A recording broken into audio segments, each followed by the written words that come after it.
If you watch what happened on day 21, there were in fact 3 of them that said the bill needed compromise. I'll give you their names. Dale Schultz voted against it, and he is a profile in courage because he was bombarded with hostile, threatening telephone calls from national Republican leaders, threatened him recall within the Republican Party because he wouldn't toe the party line.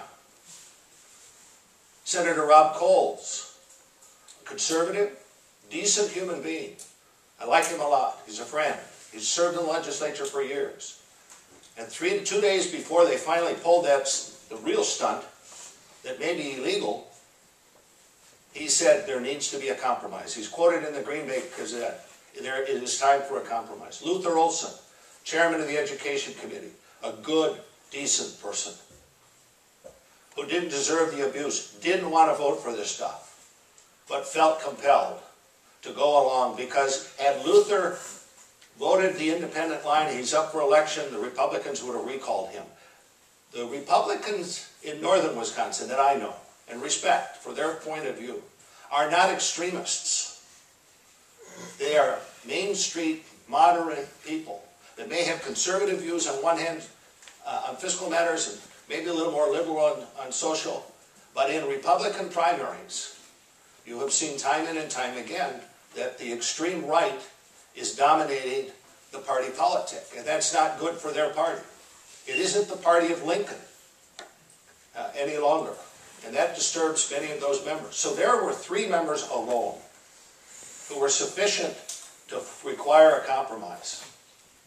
Now, Governor Walker said during one of his many press conferences that it's time for us to come home, do our bidding, and he said day in and day out, I have been working for a compromise. For 18 days, we never heard from his office.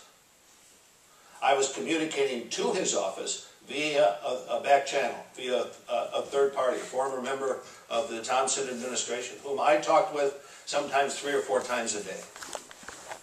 Talking to a business leader in southern Wisconsin who was talking to the governor's office. We were conveying both ways in which we could get out of this and give a win to everybody and to express a strong willingness to find a compromise. It was on day 19 that we received a telephone call, not from the governor's office, but from a third party, asking us if we'd like to take a road trip to Wisconsin to have a meeting with some representatives of the governor's staff. Senator Cohen and I, who had been trying to seriously broker an agreement, said absolutely, and we asked Senator Miller to join us. We took about a 35 or 40-minute drive up to Kenosha, met at a McDonald's, and had a very thoughtful conversation with 2 individuals from the governor's staff. We talked about the issues, we talked about some of the things that were off the table, and tried to talk about things that were on the table. Our goal was to create building blocks to see what kind of an agreement that we could eventually get. When they left the meeting, we were friends. We still remain friends to this day. They somehow had misunderstood the cordiality of the discussion as an agreement, because nowhere was there an agreement. We were a long ways from agreement. The next day, I had the responsibility to send a more specific proposal back to them.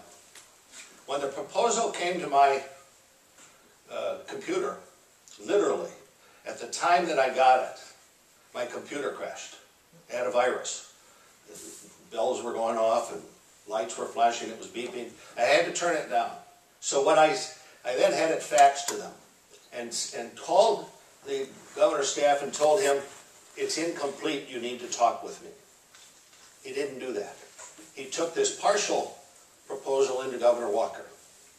Governor Walker immediately held a press conference, blasting the Democrats. We got over that. I talked to his staff. I said, we'll get through this. And then on the following Saturday, I called them and asked for another session.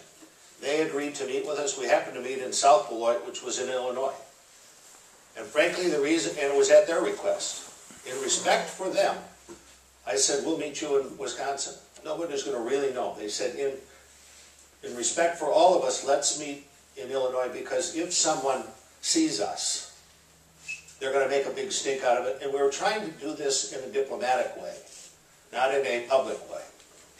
We had about a 2.5 hour discussion in which we had had a conceptual agreement, not a negotiated agreement, on a variety of ways in which we could protect workers' rights in the workplace conditions, workers' rights. One of the provisions was they could bargain salary without CPI as a control, without a referendum. And then pension and health care would not be bargaining. Some other items like mandatory overtime would be mandatory or permissive subjects of bargaining. We had the workings of a good framework to protect collective bargaining, the integrity of collective bargaining. They sent back a response which eventually became public that showed some agreement, but some disagreement. So we were in the midst of negotiating. That's the way negotiations occur, is that you find little pieces and you try to build blocks. The day following, the Monday following that very productive conversation, Governor Walker held another press conference in which he criticized the Democrats for bad faith bargaining, but he said there are two legislators who are two reasonable I think the words were two reasonable legislators, Cullen and Jauch, or trying to get a deal, and the rest of them don't want one. So he tried to use Senator Cullen and I as wedges. Now I will tell you that I think he hurt his credibility and mine when he called me reasonable, but